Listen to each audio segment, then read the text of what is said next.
Hello! Welcome to Why Not Both, the podcast all about how our multiple passions and interests shape our identity and our lives. My name is Pam Schaefer, and I am a musician and therapist in Los Angeles, and I also happen to be your host. This podcast is produced by Laura Studeris, and for this season, we've partnered up with Under the Radar magazine. If you like what you hear, you can hang out with us on social media. We are on Twitter and Instagram at WNB the podcast. And if you really, really like what you hear, please support us on Patreon. We are under Why Not Both podcast. When you join our Patreon, you get a whole bunch of really cool behind the scenes stuff and you get to chat with us. And that's pretty awesome. Thank you so much for your support, and I hope you enjoy our interviews. For this week's episode of Why Not Both, we got to chat with KCRW's and Litt in a stunning and wonderful role reversal. I hope you enjoy our interview. Welcome to Why Not Both, where we end up doing everything. Yeah, exactly. Welcome to KCRW, where we end up doing everything. Oh my God. Yeah, because definitely I can imagine, especially moving the studio into your house. I'm like, oh my God. Well, it's funny because I made the studio a while ago, like a few years ago. I sort of built it out. And then when COVID happened and everybody was moving home and I was doing eclectic, I said, well, I can actually broadcast from home. And all you have to do is have sick internet. I have the house is hardwired. I'm on wireless right now, but I do have it hardwired in my studio. And that's all you need is a sick internet connection and a couple of boxes and a mixer. There we go. You could probably broadcast from where you are right now. Oh my God. Yeah, I just got the hardwire connection because I'm going to start doing Twitch streams for my music, and to do that, like, you have to have better internet than Wi-Fi. Yeah. So I got the hard connection, and now I'm like looking, like I said, into like cable internet so it could be faster. And I'm assuming that's what you have, because I was like, oh my God, I love that you were able to broadcast from your house. That's magical. Yeah, no, totally. And I'm just going to straight up say, forgive me, I haven't checked out your music yet. I was going to do that before we did this, and I didn't realize it was today. Oh my God, you are completely forgiven. I spent the day getting the second vaccine, so like my day was unique. It was weird. Oh my God, how did you get the second vaccine? I'm a licensed therapist, so I'm a tier 1A healthcare worker, and I haven't been able to see my clients in person this whole time, which has been kind of surreal. You're also a therapist? Oh my God. You might end up charging me for this podcast. It's so funny. That's why I started the podcast, is I was like, there's got to be other people who do like 12 things at the same time. I should talk to them. Oh yeah. Are you kidding me? That's all I do is 12 things at the same time. I mean, I think that's so interesting that you do that. Oh, thank you. Yeah. Yeah, I was fascinated by how you were balancing, especially because I was like, oh, she does like really interesting like music supervision work. And like you have your hand in so many different things that I was like, how do you balance all of that? I don't. No, first of all, Pam, the disclaimer on all of this is I like to interview people. I'm not good at being interviewed. So I always get sort of, it's so funny. I could talk to anybody, but except for myself. about myself. That's so funny. There's a meme about like when you're a therapist and like you are giving advice, but then you realize you're advising yourself and you're like, oh no. Yeah. It's like a very similar phenomenon. Completely. I'm totally in your phenomenon with that. So, yes. Anyway. Yeah, I was like, we could even go with like, what did today look like? Well, today looked like me forgetting this podcast interview. Hilarious. It's like doing. You are like the first female voice on KCRW for Morning Becomes Eclectic, and like growing up hearing Morning Becomes Eclectic, and also looking at all the cool things you do in music supervision, I was like, thank God, a not male tastemaker. Bless you. What a concept, right? And here's the thing that bums me out about that. I will say this last thing. It bums me out that we have to recognize that I'm the first female program director of music at KCRW. Yes. I mean, it bums me out. That was the LA Times did a really nice piece a year ago. And the best thing about that piece was that I was able to mail it to all of my relatives, and now they think I am somebody. But the headline is something about, KCRW names first female program director ever. And I just hate that has to be a thing. Yes. There's a conference I go to every year in Philly, though I didn't get to go to it last year because they didn't have it. And it's called Non-Com, and it's for non-commercial radio stations, the majority of which are music. I think I'm the only mixed format station, but it's non-commercial public radio stations from around the country. And it's programmers, and we all gather and we talk. And a few years back, they started this panel. I hate to call it the women's panel, but it was sort of about women, and men came and joined in, but we would have a panel talking about some of the challenges we have. And I was listening to these female promoters, right? So hired by record labels, independent promoters to work records. And they would call generic radio station and say, hey, can you please play this? I want you to play this Adia Victoria record. And they'd say, well, we already have 3 women in rotation. And, to turn it around, it's like, no, we can't play that album from insert generic white male guitar player. Right. Because we already have 3 other white male guitar players. Exactly. But there's a quote, they had quotas on the female artists that they would play. And for these women, I hate the term mansplained, but to have these guys telling them that programming isn't effective when you play female artists is just it's the reality, right? But so what I did, and in that meeting, I was listening, and I said, well, I'm one of the only female DJs at KCRW, and I support women. And so I started doing just a quick male, female. That was it. That was the only criteria. I started doing a quick audit of some of my playlists, and I realized I wasn't playing 50% female artists. Sometimes I was, but I wasn't always. And so that's been a big mission of mine, whether it's diverse, it could be diverse genres, diverse cultures, diverse, genders, LGBTQ, I kind of want to represent anything that's good, but also want to, introduce people to music from other places and other cultures and other ethnicities and whatever. And so it's been very informative. And so I've been really doing serious audits of my playlist because I want to be inclusive.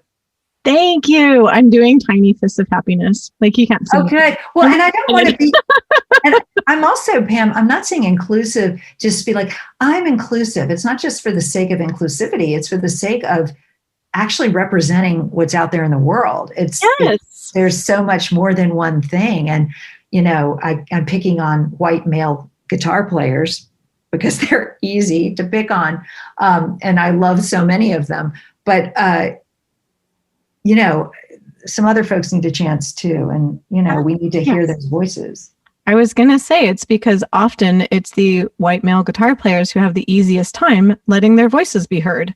Exactly. And so, if for a while we have to go out of our way to necessarily search out other voices and also like change the system so that it's easier for other voices to be heard. It's like, do that, do more of that.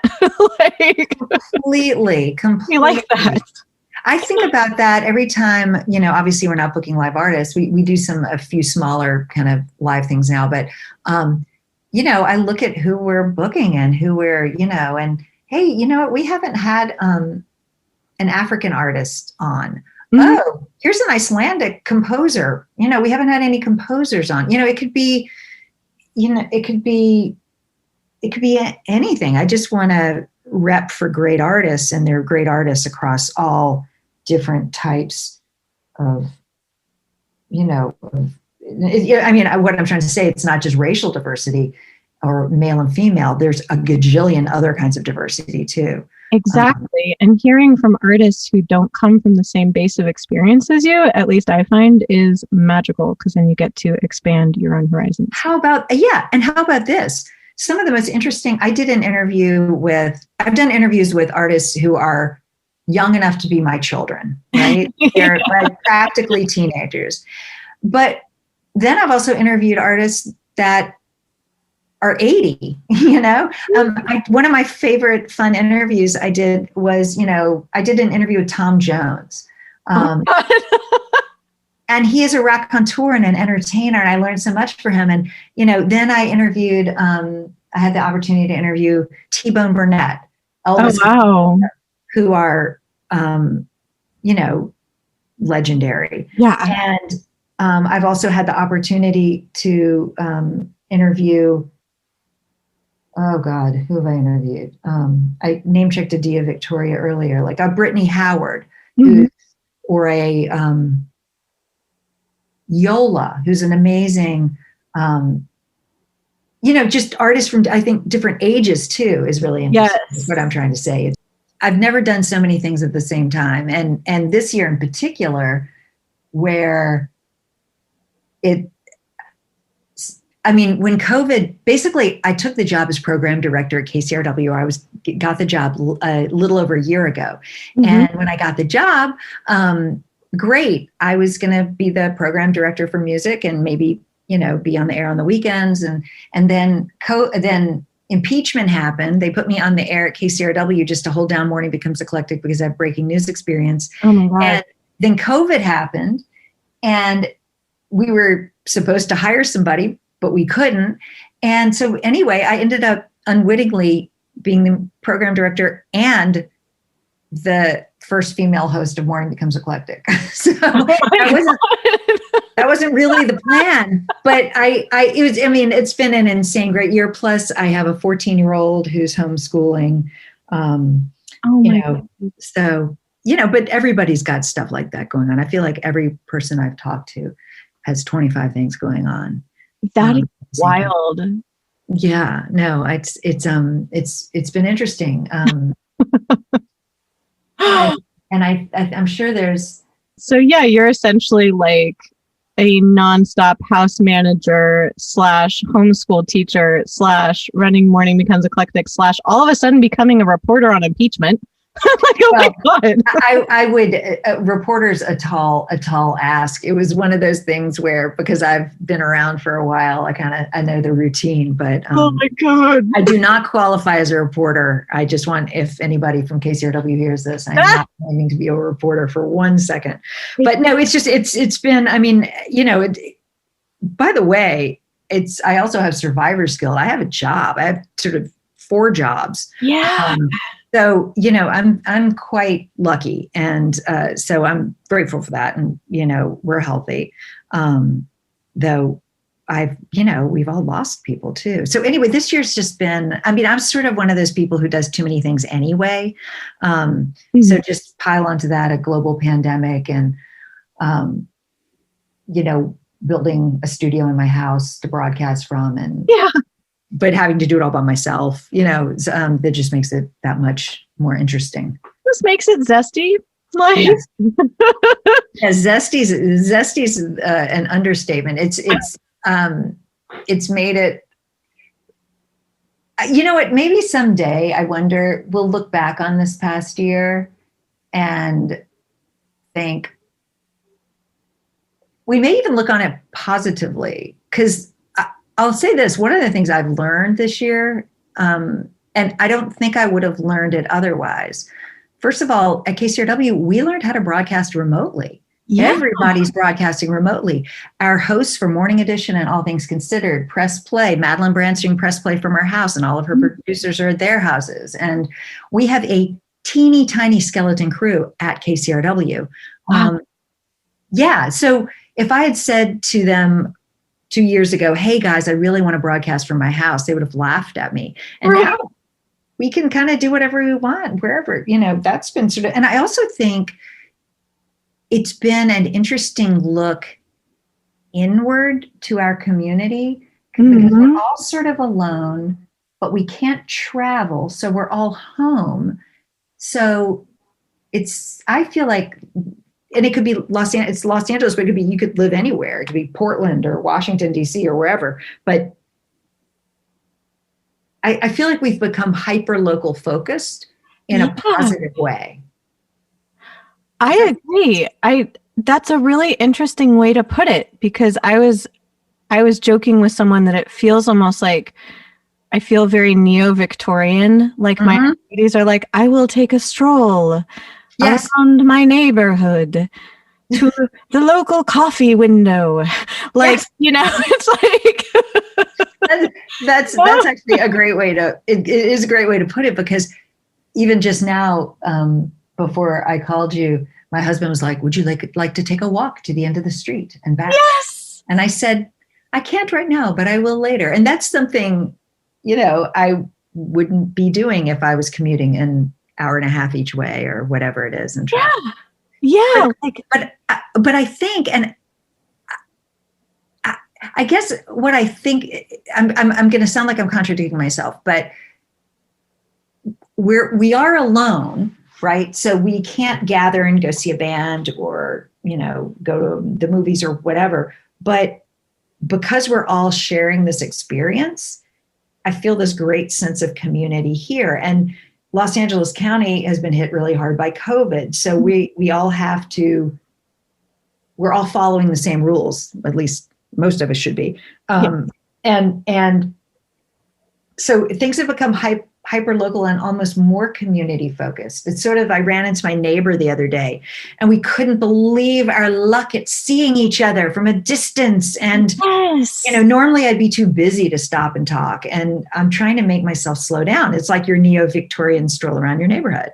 Yeah. Yeah. It's this really, and I love what you said, that it's like, it seems like the cliche, like we're alone together, but at the same time, it's like, since we are going through a collective experience, despite the fact that it's isolating, it's very interesting talking to people at this time, because it's a collective turning inward, which then when we do encounter each other, I've had similar things. Yeah. It's interesting, because a few summers ago, I sort of took the summer off. It's sort of like I did one of those work like hell and make extra money so you can take a few months off, which I'd never done in my adult life. And I'm from Virginia originally, and I grew up sailing, and that's one of the things I love to do when I can do it. And so my son and I went back to Virginia and sort of kind of spent the summer there. But it's a small town on the Chesapeake Bay in Virginia. Everybody talks really slowly. They drive really slowly. And I decided that summer I was going to just not be in a rush. If the checkout person at the grocery store wanted to chat, I was going to chat. If the guy I was, buying seafood from wanted to tell me about, his oyster beds, you know what? I'm all in. I'm going to listen. And it was kind of incredible. I really made that. And it's hard because you know how we are living here in Los Angeles. It's like, go, go, go. How quickly can you get there? I'm running late, Yeah. And I just decided. And so the weird thing about COVID is I still am in a rush all the time, even though I'm not going anywhere. But I'm trying to stop every now and then and just kind of focus and not be running around like a crazy person, even just around where I live. So I don't know. It was this amazing experience of slowing down, but it had to be conscious. All those people do it unconsciously. That's just their daily life. That, and as someone who does so many things, like I relate to that so much. Well, look, you're a shrink, you're an interviewer, you're a musician, you're an editor, and we've only been talking for a few minutes, and I'm sure I don't even know the half of it. I was joking. I was like, my talents include making music, thinking that things are mortal threats that are in fact not, like lawns and trees. Why is my face allergic to everything? I don't know. It's a talent. Like the wind picks up in LA and I'm immediately sneezing and I'm like, yes, for sure. My superpower of thinking that pollen is a toxin. Yeah, it's very, Right. it's very strange because it has caused this like time dilation of sorts where things are really not in a rush, like because they can't be in a rush. And you also spoke to the fact that it's like, we have all experienced loss in some way, like whether it's someone that is close to you or whether it is loss of how one led their life before. Things like that. Like I don't know anybody who hasn't been touched by loss during this experience. And yeah, you know, like, and also, I was going to say, and also loss of, I mean, gosh, obviously loss of people and, you know, and I actually have my first cousin in Virginia is actually on a ventilator right now. Oh, I'm so sorry. No, that's okay. We're, you know, praying and, you know, staying in touch and, you know, I feel so far away, but, you know, and people like the guy who works in my car passed from COVID and, you know, it's a longtime KCRW volunteer we found out just passed from COVID. You know, so there's that loss, but then there's the loss of, you know, getting a hug or, you know, I mean, you and I love music, so not getting to go see somebody play music, you know, I don't know. It's on so many levels. And obviously the human loss is by far the most severe and the worst, but yeah, I mean, it's been a hell of a stretch. And it's been a strange, like, in a way, like loss of identity or redefinition of identity. Because when I started this podcast, I was talking to people about like, how do the multiple things you do inform your identity? And like, what are better ways to frame like what we quote do? Like, how do we define what we're passionate about? And all of that has shifted this year because it's like, how do you define yourself outside of the normal markers by which we usually define ourselves? Oh, yes. So because you started this podcast in normal times, right? Yeah, I kind of started it on a lark, like in 2019. And then my friend who produces it, she was one of the first music journalists who ever wrote about me. We became quite good friends. Absolutely adore her. Shout out to Laura. She was like, hey, do you want me to like hop in on production? Like we could totally reach out to different guests. And I was like, oh, wow, that sounds exciting. And like, little did I know, 60 episodes later, like it spiraled because it's like, what else are we going to do? And I love doing it, but it was so fascinating that it really went from how do we define ourselves by all these outside markers? How does that affect us internally to like, now we're all guided pretty much only by like internal or very limited external markers. That's beautifully said. And some of those, I don't know. I do think that coming out of this, some of our values may change. You know, it could be anything with like, it could be anything from, you know, buying a new pair of shoes to taking that extra time to talk to the neighbor that you would normally talk to. It'll be interesting to see where we all go in the next stretch. And also, obviously, enduring this last year, because by the way, you talk to people about doing multiple things.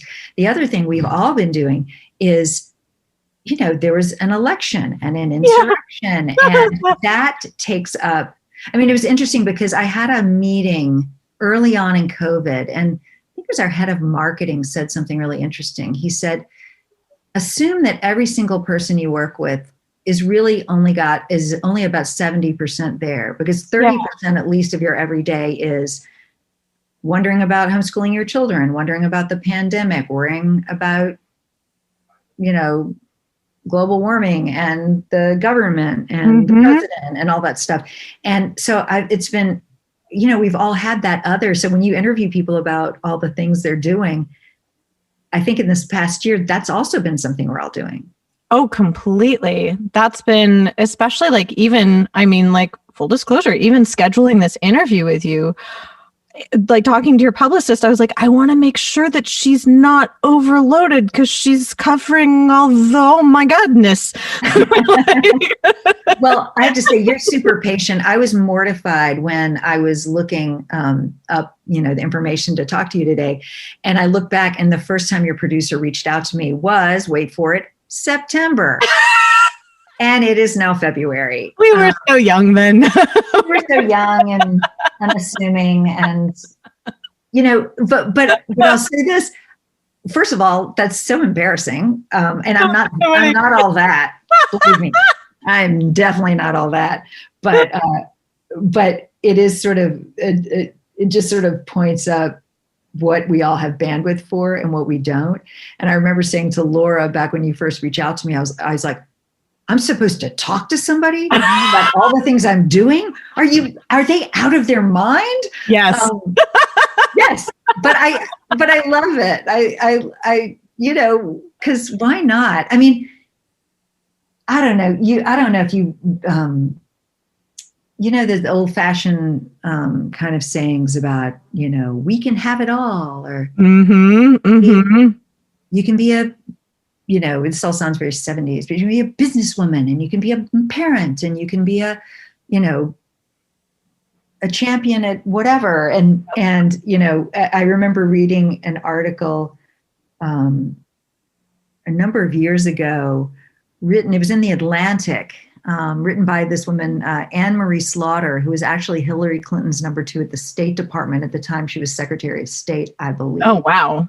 And basically, it was sort of like, memo to women, memo to people, you can't have it all. It was all about, it was a lot of it was about parenthood. Yeah. You want to, be there for your kids. And that's been one of the hardest things for me about working. I feel like I only have one shot at this. And I really want to be present. But it was this article where, you're reading these other things, like that one that was popular for a while called Lean In. Remember? Oh my God. Oh yeah. That was basically like, you can do everything. You can do everything. Never sleep. And this was amazing, because this was sort of a response. I don't know which came first, but it was sort of the antidote to this, going, you know what, just pump the brakes. You cannot do everything. And it's okay to prioritize different things. And it's okay to not, whether it's not show up for that meeting or not show up for, your kid's baseball game or whatever. But, I sort of feel like, I will say this, I know this is totally not a parenting podcast, but one thing I have realized, you have kids? What's really funny, everyone always asks me that. They're just like, do you have kids? And I was like, no, I have like really big like aunt energy. Like whatever that is, like, are you a weird auntie? That's me. Like I love everyone's kids. I love my nieces. Carry on. But weird auntie is it's the exact same thing. I mean, I'm a very weird mother. The only thing separating weird auntie and weird mother is, who had the baby. But I will say this, and maybe you've noticed this with nieces and nephews, but I didn't realize until my son was sort of, 3 years old and figuring out like, oh, there's Santa and, Christmas and whatever. And I suddenly realized that my recollection of being a kid on Christmas and all that, I thought of that as my whole childhood, but it wasn't. There's really a sweet spot of only a few years in there, right? Yeah, there's like a little blip. It's a blip. And I suddenly realized when the fun I love Christmas. And I suddenly was like, oh my God, you only get it for a few years and then it's done. Yeah. And then your kid sleeps until 11. They don't even want to go. And so I will say, along the lines of that article I was talking about in the Atlantic, is that don't, remember that, my gosh, I sound like I'm like a Hallmark card, but remember that, you get these sort of precious few minutes and it's like, oh yeah, right. I can work until 10 o'clock every night, or I can actually stop and have dinner with my family. Yeah. Whatever. And I think, and people need to hear that, especially like, I would say it's weird being like, because I'm an elder millennial. I'm like in that weird middle phase of whatever that is, where it's like, I'm not Gen X. I'm not like super millennial, because the internet came along when I was like 12. So I'm that right split in the middle there. Right. And like, I definitely got the message of you can be anything you want. But then I was watching the news as a kid and seeing both Hillary Clinton and Monica Lewinsky being criticized in every manner, in every way. And I was like, qua? I was like, wait, so I can't be, oh, well, Yeah. No, you know what? It's so interesting because I'm Gen X, and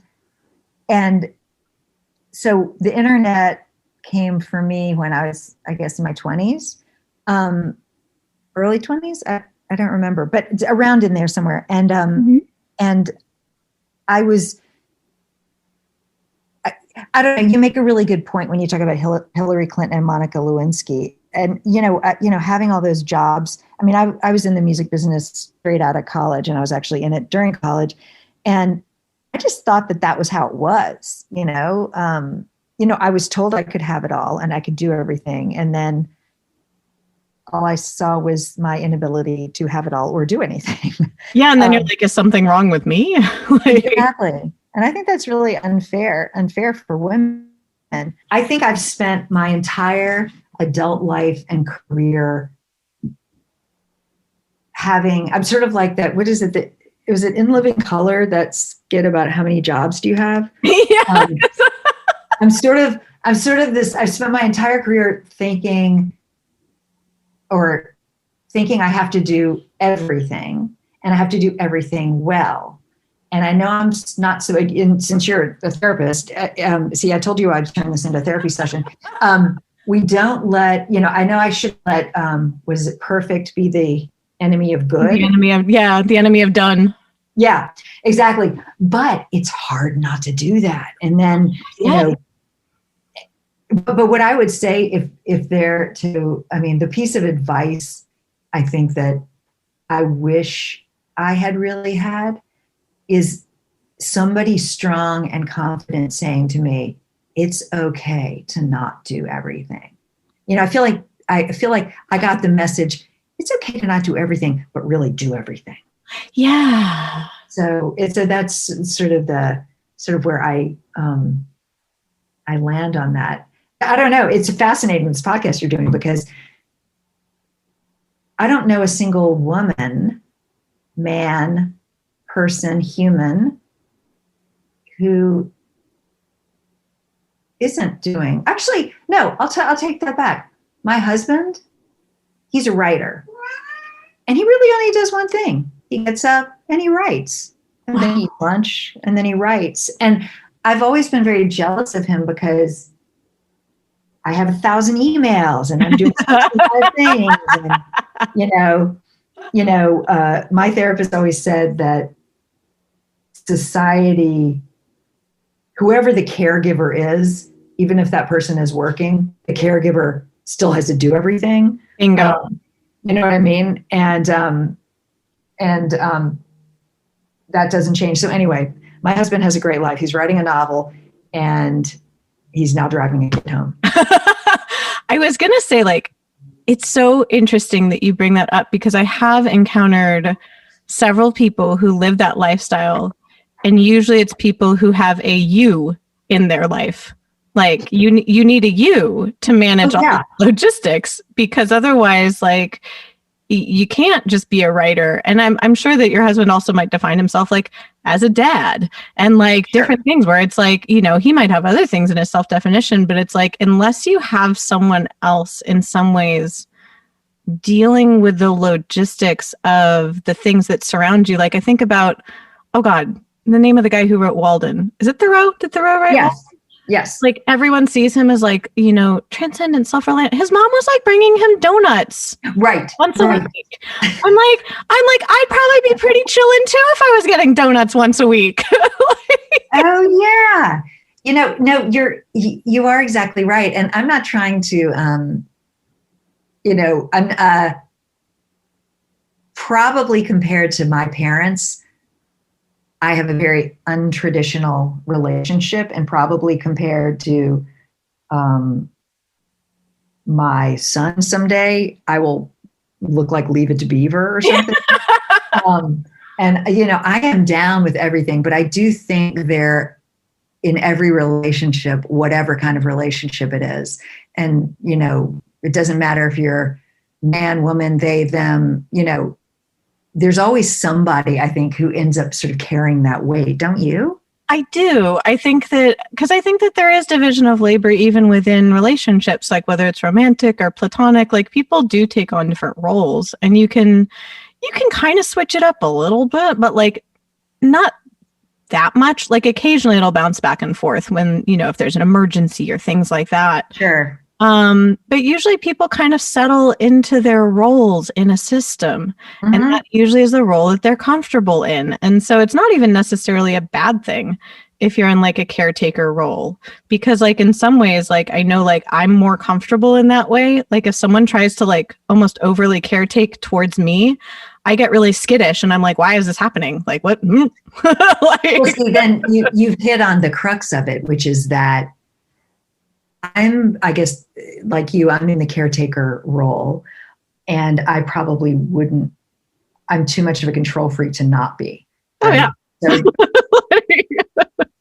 and I think I can do it better than whoever. It doesn't have to be my, I do it better at work. I do it better at home. I do it better, I was the commissioner of my son's baseball league for a couple of years. Mm-hmm. And I know lots about youth baseball. That's one of the other things, youth baseball. I got you covered. Yes. Who knew? Who knew I could be the commissioner of the 11 and 12U Wilshire Warriors? Amazing. It was kind of amazing because everybody called me commish. And I was there's very few of the, it was all a bunch of, a bunch of dudes. Yeah. A whole bunch of dudes. But I will say this, and I hope none of my baseball dad friends are listening to this, but I was fascinated to find out kind of how dumb guys are. I'd never dealt with that many at one time. And they're all kind of like, do. I had to do everything. It's like, how do these people get across the street? And maybe I'm lucky because my husband is super, I still kind of have to do everything, but he's not that bad. And oh my God. It's an anthropological experiment I will never forget. In fact, speaking of I have a friend who wanted me to do a podcast called The Commish. Just like going undercover, experiencing like males in Los Angeles. Yeah, it is a running joke amongst my friends that occasionally would be like, "Are men okay? Yeah. What happened? Y'all okay there?" or as my other friend, she would be great for your podcast. She's an ex-professional boxer. Oh my God! And as she says, "And are trash." and I do think. Well, that's often a whole other tangent. But to go back to the baseball thing for a second, the one thing I have seen happen at work is, for example, I have this big, giant whiteboard, and it's got categories and it's got Post-it notes, and I move them. Is this project going? I just work better kind of that way. I'm not as good. I don't like all that stuff when you have 25 million tabs. Oh, yeah. No, I'm here for the whiteboard life. That is my life. Well, the whole reason I haven't filled my whole record collection and CD collection is because I need to browse. Yes. I have like a record store in my house. I just have to browse it. But anyway, so I've turned this whole whiteboard that I have for the music department at KCRW into a baseball metaphor. So I've got the projects that are in the dugout. Oh my God. Projects that are in the bullpen. Then I've got first base, second base, third base, home plate, the next game, 2 games down. Like I have a whole like baseball. I think I'm driving my department crazy. Oh my God. You went hard on that. That's amazing. I've done a deep dive into baseball at KCRW. So that's one of my, I don't know. That's how youth baseball crept into my work life. I was like, I like that you just took that metaphor, and you're like, no, we're going all the way with this. We are not. Well, no. Here's what's scary. What's scary about it is that I know that much about baseball. That's amazing. That, anyway, that's been an interesting thing on top of everything else. And again, my husband's like, why are you doing this and have 12 jobs? No. Well, you're also demonstrating, it's interesting that you said that you're also raising your kiddo, you're raising a son. And I'm so curious because I do hang out with my friends' kids. I've tutored a lot of kids in LA over the years. I'm so curious what we're going to impart specifically to our children who are not being raised female currently. Because what you're saying is so indicative of a lot of the not men that I talk to, where it's we're expected to do everything. And then also when we look around, sometimes we end up doing everything because the people who were raised male around us are just kind of oh no, oh God, this is going to go horribly awry if I let you do it. And so I'm you are so right. It's so weird. I'm like, how did they miss out on something like that we got? Can we teach our sons this stuff that we got? How? I completely agree, and it's something that I grew up actually in I have a sister, and I grew up with there were more female folks around than male folks around,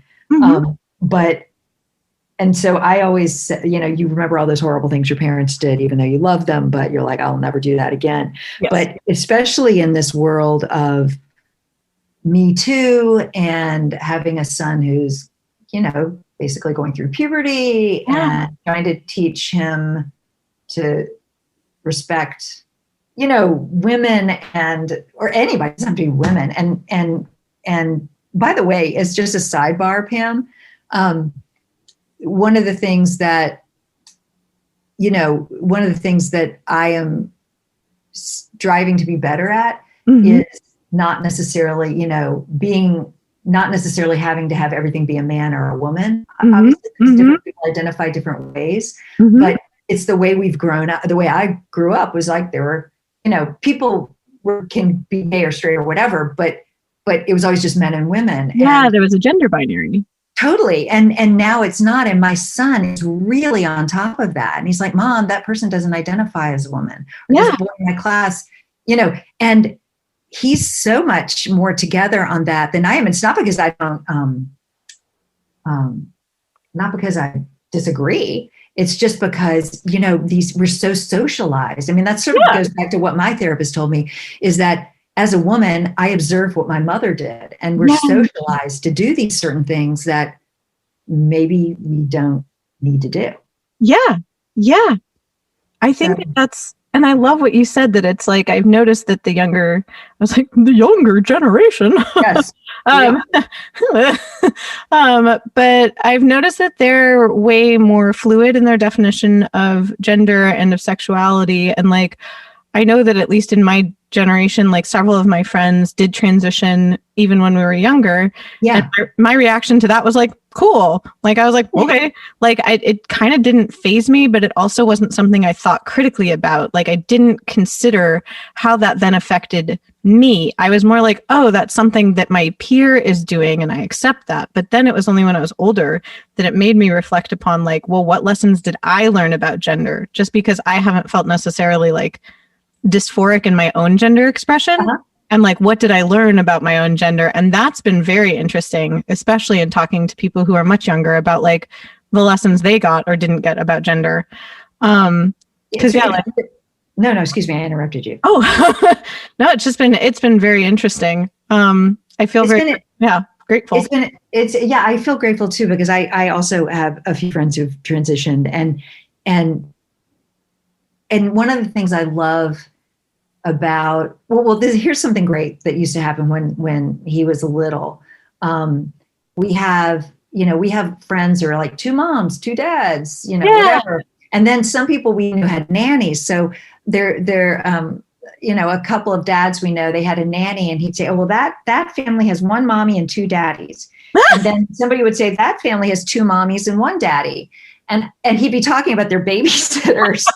And, that family only has two mommies. Well, that family only has two daddies. That family has a mommy. Like, it was fascinating because his whole concept when he was, like 3 or 4 years old was that it was like every family was different and none of it was weird. Yeah.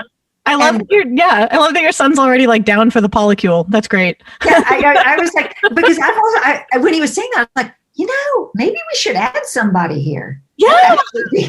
I would love to have a wife. But I think it's so anyway, I was talking about, I guess I became slightly self-conscious because I was talking about men and women, and I'm trying to be more just conscious of my expression. Do the people that you talk to on this podcast, are they from all over? Yeah, it's so funny because I definitely do really enjoy interviewing people who are in LA. Like, I was born and raised here, and so I'm always delighted. But I also adore talking to people who are not from LA because, having been born and raised here, I forget that like this is a rarefied and strange place.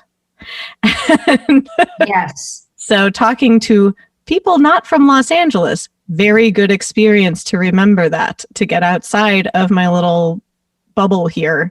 Absolutely. And that's sort of why I like taking my son to Virginia. It's funny, when my husband is a 4th generation Angelino, and he had never, until he married me or we started dating, he had never been to the South. And I grew up in the South. Whoa. And literally, he's a Jew from North Hollywood, and he had never been to the South. And it was almost as if he had gone to a foreign country or a new planet or something. That's how I felt.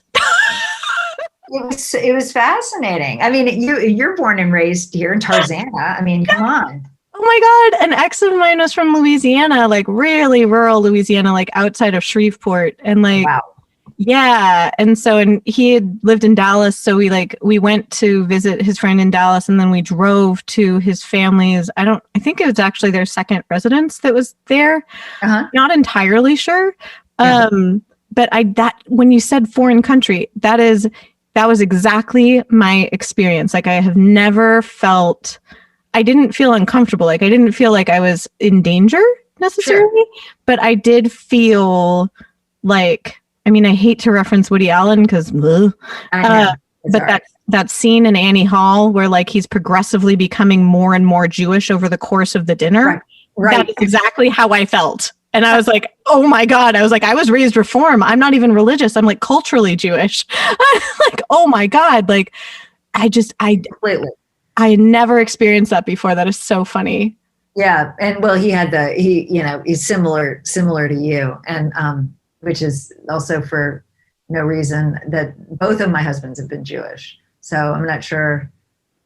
I mean, we're pretty cool. You're awesome, by the way. I've married 2 of you.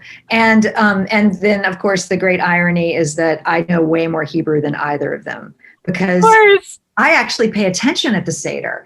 I actually, I go to the bar mitzvah and listen, and, I can bless the shit out of some wine, some bread.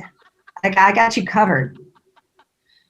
It's a running joke in like the Jewish community, and definitely in my family, that it's like, if you ever want to know something, ask someone who converted because they actually had to pay attention.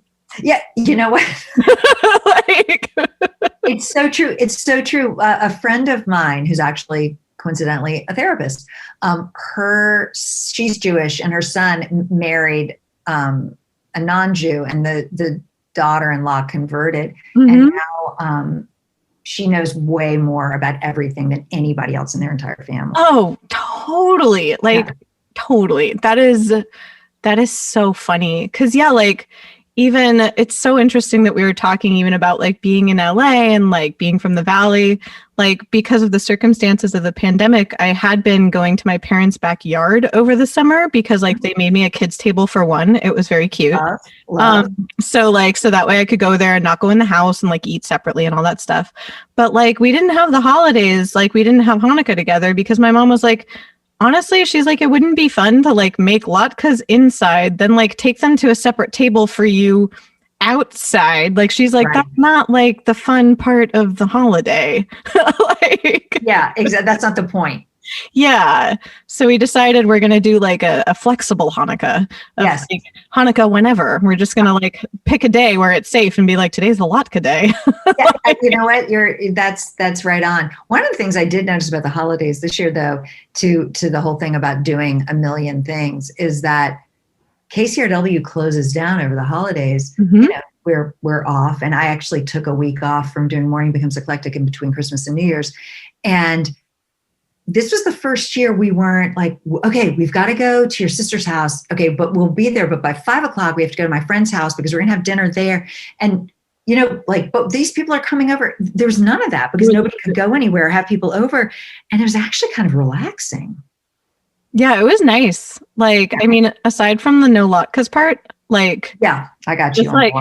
Just like being able to chill and also not worry about like I always worry about like other drivers on the road. Have they been drinking? Have they been at other parties? Like, you know, like one of my cousins has, like I was like, there's one cousin that's married to a not Jewish person. And they have a Christmas party every year.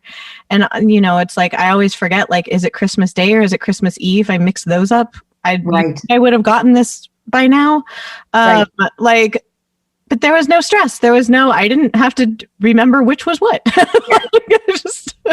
No, you're exactly right. It was sort of, you know, for us multitaskers, it was definitely felt strange, but it was probably, in retrospect, maybe I'll look back on this Christmas and think, you know, that actually wasn't so terrible. It's okay to kind of peace out for 5 minutes. Yeah. And like, I like that you take a break at KCRW, even though like, I love that you're broadcasting still from your house, because for some people, like, at least, I mean, I grew up listening to KCRW and it's like, it's a mainstay. And I can't imagine going through an experience like this and in a way, like not having some of our familiar media. Yeah. Yeah. Look, I'll say this. KCRW has been one of the things that's kept me sane. And again, I'm lucky I have a job and, you know, knock on wood, my family's healthy and all that. But it's sort of the rhythm of the day. You know, my body clock, especially doing Morning Becomes Eclectic, was really attuned to, you know, I'm up by 6:15, I'm on it. Yeah. And then by 7:30, I have this done. By 8:30, I have that done. And then we go into the show. And then after, you know, it's sort of like, it kind of has marked time for me and made me know what day it is. Yeah. It's been kind of incredible. And in fact, they had to force me to take the week off between Christmas and New Year's. I said, why would I do that? Yep. My producer made me take off the podcast for the same reason. I was just like, but why would I take the holiday off? Like Wednesdays are when we release the podcast and that's how I know it's Wednesday. Right. Exactly. I'm totally with you on that. It's really, it's not, you know, I don't know. You know, your podcast is about creative people who have different passions, right? Mm-hmm. I feel like you could interview every single person I know. I would love to do that. I will do that.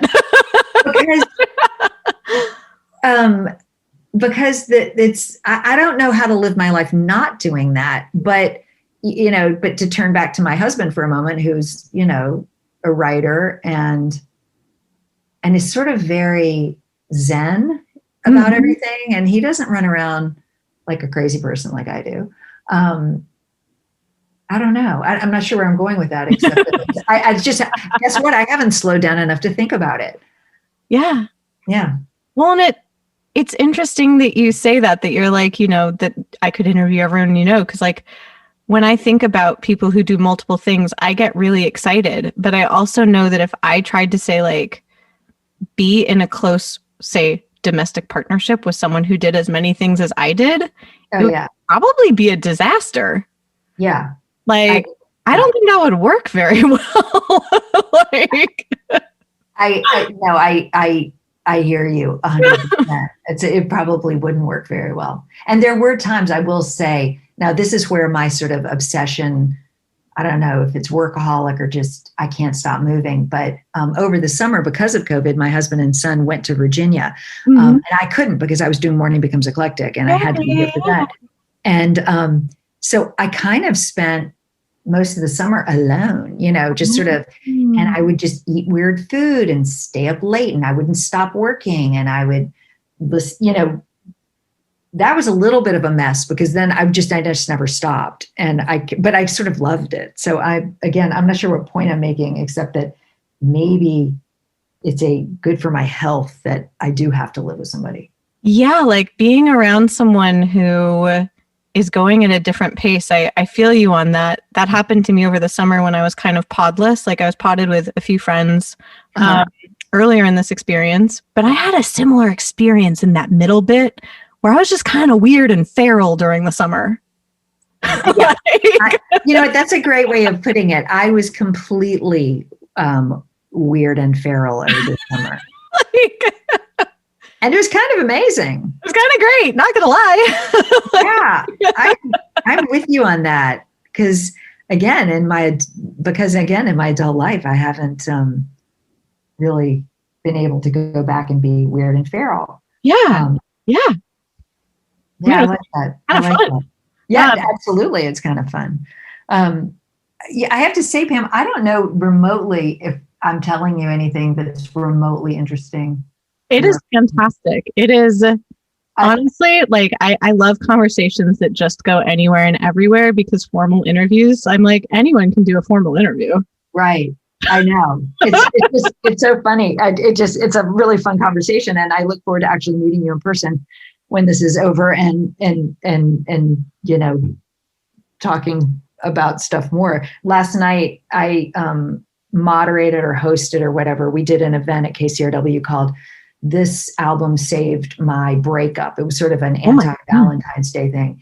And at one point, the Zoom screwed up. We had like 250 people as KCRW members, and I had a panel of DJs on. Oh my God. And we had about 250 people on, and all of a sudden something happened with Zoom. And the next thing you know, I'm the only DJ left, and there are only about 60 people left.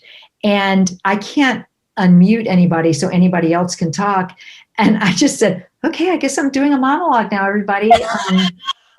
And after a while, after a few minutes, 5 minutes or something, some of the DJs were able to get back on. But we couldn't, anyway. So oh my God. I don't want to be the Zoom monologue that you didn't want to listen to. Oh my God. Yeah. You're the opposite of that. I'm having a delightful time with you. And I'm like, yeah, under normal circumstance, I'm like, oh my God, we could go for a walk. We could have a coffee. Yeah. This would be so awesome. Well, after the vaccine kicks in like a few weeks, I'm like, I can leave my house. Oh, that's right. Because maybe I just have some weird complex. I don't actually think I'm going to get sick. And maybe that's what everybody thinks. But I'm more worried that, I feel like you, I'm more worried that what if I do something accidentally and somebody... Yeah. My cousin who's on the ventilator, her husband picked it up at work and he got sick. They both got sick. Oh. And she's the one who's in the hospital, obviously. And he got better, but they gave it because the two sons work for the dad. So the two sons got it. They gave it to their wives and families. And my entire family in that part of Virginia, on my mom's side, they're all at various stages of having it or having it, getting over it, or in this one extreme case, it's really bad. And it's not even about responsibility. It's just that sort of, you don't know how it's also going to affect people. I mean, although Black people and brown people get screwed. I mean, you're in healthcare, so you know it's been terrible. And like, I'm so sorry hearing that about your family, because that is often what happens. And it's like you said, where it's like, it's a roll of the dice, like how it affects you. And then like, if you aren't aware that either you're asymptomatic or that you've been exposed, then you unwittingly expose other people to it. Right. And like, that to me is like, that's what I would feel terrible about. And I'm so sorry that that happened within your family. I'm like, oh, I know. Thank you. And, we'll keep our thoughts. But because you were saying like, community wise, because of like the systematic inequality, especially, I mean, in LA, like it's so socioeconomically divided, even like, and that obviously then falls along racial lines as well in Los Angeles, based on accessibility to healthcare, based on who is working as essential workers, based on housing situation of like, can you actually stay isolated where there are people that like don't have the option of actually quarantining safely? And so like you see this huge effect on those communities. And it's like, it's more of like as weird as this sounds, like since I have the privilege to make individual choices, I try and make individual choices that will best respect people who don't have the option to make those choices. That's exactly what I've talked to friends about is my responsibility is to not get sick so I don't tax the system. So that those who don't have the option and the my privileges can use the system if they need it. And that's what makes me so upset when I see people just flouting the science on it. Yeah. It's like, if you get sick, you may take a bed from somebody who didn't have a choice. They had to go, So, I don't know. It's really showing, it's really highlighting the inequities in our system. And I it just is. It puts it even in starker contrast, Yes. Like it's definitely, and especially the longer this has gone on, I'm really like, it was interesting what you said about like coming out of this experience, like in some ways there will be good things. And I hope that is something that changes because now like even the things we've seen, like you can do so much of this from your home. Like we've seen that system of like being in a studio, you may or may not need that all the time. We've also seen the systems that we have for like housing. Those are flawed. The systems we have for healthcare, that one's flawed. It's like, this has definitely shown a light on like, what systems do we have and are they working for us? Right. And maybe that will be a positive someday that comes out of this is when we read back in history books and we say they learned from this horrible thing that happened to make sure that those inequities get solved. And, I wish I could solve them. I can't. So, I want to support and not get sick and, it would be interesting. It'll be interesting someday to see what we take away from this. I've talked a lot about it because also it has impacted our identity so much, and it has impacted exactly what we're talking about. Like a lot of the systems. I've talked to so many artists, particularly like during this time, about what we can do even about these systems. Like I've talked to a lot of people in different communities about like, what can we do? And it ranges from like, hey, like don't put people at risk to like, hey, here's how to talk to people in your community, or like, hey, I'm working with this organization. So I think it is important to talk about, like, and also it would be weird if you didn't talk about COVID. Like that's a privilege in and of itself. Like who's sitting around that can't, be bothered to talk about this? Right. No, you're exactly right. And it's, on the lighter side, we used to all talk about the traffic. And now we all talk about COVID. Oh, I'm sorry, I was 10 minutes late, the 405. And now it's, COVID talk. Oh, how you're wearing a mask. Right. But that's so funny. Oh my God. I haven't had to drive on the 405 and I don't remember how long. And I just smiled so hard. I was like, oh my God, I haven't even been on the 405. No, it's fabulous to not go on the 405.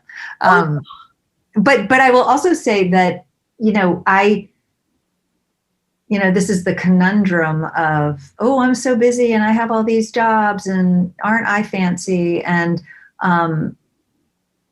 I donate money to food banks and to organizations, whether it's about bail or, food insecurity or whatever, but I'm not out there doing it. You know what I mean? I guess we all help in the way that we can help. And I'm, because of what I'm doing, I don't have extra time to do that right now. And so the only thing I can think of to do is to, contribute when I can and where I can and where the needs are. But I do feel inadequate that I'm not. And maybe that goes back to don't let perfect be the enemy of good, right? Yeah. It's good that my choice or what I can do right now is to donate. I can't be an activist for food insecurity right now because I can't. Yeah. And maybe we all have different roles in that. And maybe I'm just trying to justify. Well, I like that you said we all have different roles. A friend of mine was joking that and I mean, it's a joke, but it's also kind of accurate because I'm in a similar boat to you where it's like, I was so excited this year to obviously I like being a therapist. This is kind of a lot. There was no module in grad school of this is how you deal with helping people through a global pandemic during potentially your country collapsing. By the way, the planet might die. Have fun. And so that was a whole thing. But my business did well, which meant I had so much money to give people. So I donated to all of the bail funds, all of the food insecurity stuff, all of that, because I didn't, like you said, I was busy counseling clients. I was like, I can't be out there and here, and I'm accountable to my clients. If I get sick, that would be really bad. And so it's like, okay, what do I do? And so I've just been donating a ton of money. Yeah, that's what I've been doing too. And also you have a responsibility to your clients who may be suffering mental health issues because of COVID. Yes. And that's another way that you can support. The other thing we do at KCRW when COVID started, and I'm for the first time going to be going into the station this weekend to do my shows. And because I've moved to the weekend now, but we have, sort of per CDC guidelines at the beginning, we established a skeleton crew blue team and a skeleton crew red team. And out of, say, 120 people who work at KCRW, there's probably only about 30 who are on these teams. And they're some producers, reporters, some people have to be at the radio station. But what we do is we trade off in 2-week shifts because that's the quarantine time.